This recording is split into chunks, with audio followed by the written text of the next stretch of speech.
In this video, I will work through sample calculations for determining the formula of a hydrate lab. So here I have the data from when I tested this. My empty crucible was 41.59 grams. My crucible plus copper sulfate was 46.49 grams. And after heating, it was 44.64 grams. Now before we really get to the calculations section of the lab handout, we need to find out these things about copper sulfate. We need to find the mass of the copper sulfate hydrate before we heated it, the mass after we heated it, and how many moles of that anhydrous copper sulfate we had. That is the green part. The moles afterwards is number one of the calculation section. So to find the mass beforehand, we're going to take the mass of the crucible plus copper sulfate.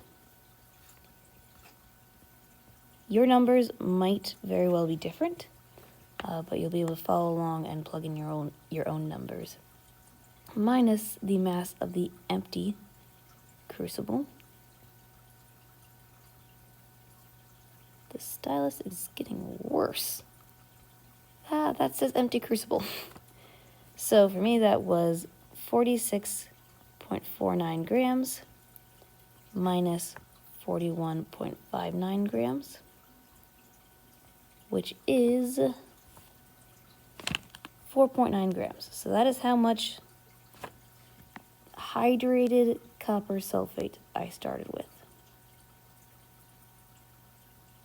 Technically, that would be 4.90 grams.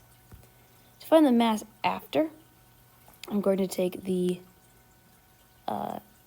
temperature from the mass from after heating. That is the mass of the crucible and copper sulfate minus the mass of the empty crucible.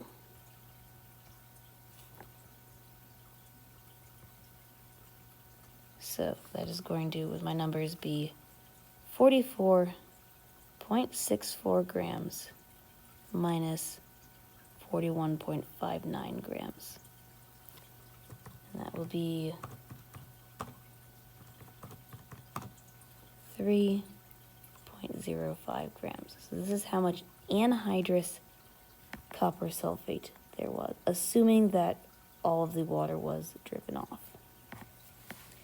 Now, number one of the calculation section, and you should be doing this in the calculation section of your lab. It's easier for me to grade if you are also numbering it like the problems in your lab handout.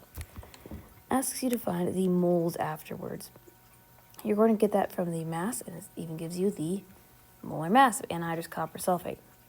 So we take our mass of copper sulfate, whatever your number for that is, and we're going to divide that by the molar mass, 159.6 grams per mole. For me, what I end up with is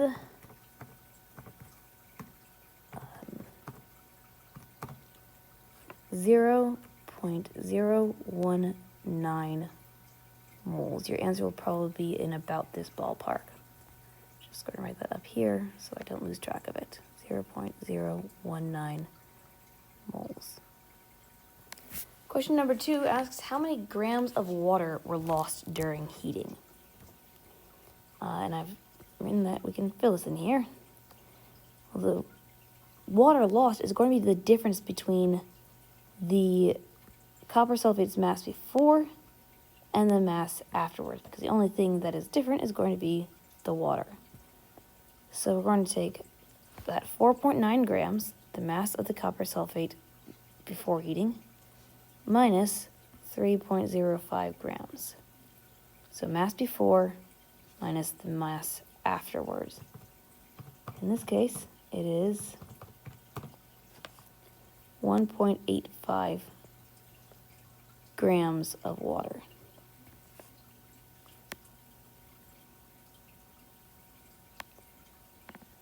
Question number 3 asks us to find how many moles of water were lost during heating. So again, we're going to convert from mass to moles by going 1.85 grams divided by the molar mass, which is 18.02 grams per mole. We plug and chug that. and we get 0.103 moles. And I'll write that up here so we don't lose it. So now we have our really important information, which is the moles of anhydrous copper sulfate and the moles of water that were driven off. We're going to divide both of these by the smaller number, which is going to be the moles afterwards. So we take our 0.019, I do this in the right order.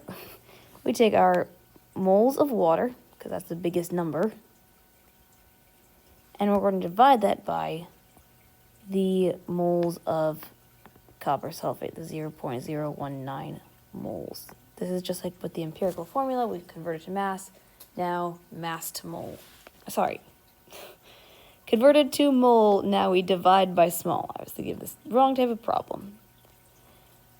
So we have 0.103 divided by 0.019. We get the answer of 5.42. No unit, this is just a ratio. Now in an empirical formula, we might try to multiply this to a whole. If you get an answer like this, I would encourage you round. This is saying you have 5.42 moles of water for every one mole of copper sulfate. Or we could write that in the proper format of copper sulfate. We already knew it was pentahydrate, and let's say 5H2O. One of the post-lab questions, number 2, will ask how closely did your experimental results correspond to the actual value of 5 molecules of water per molecule of copper sulfate. So you'll compare this number to 5, whatever you get. Hope this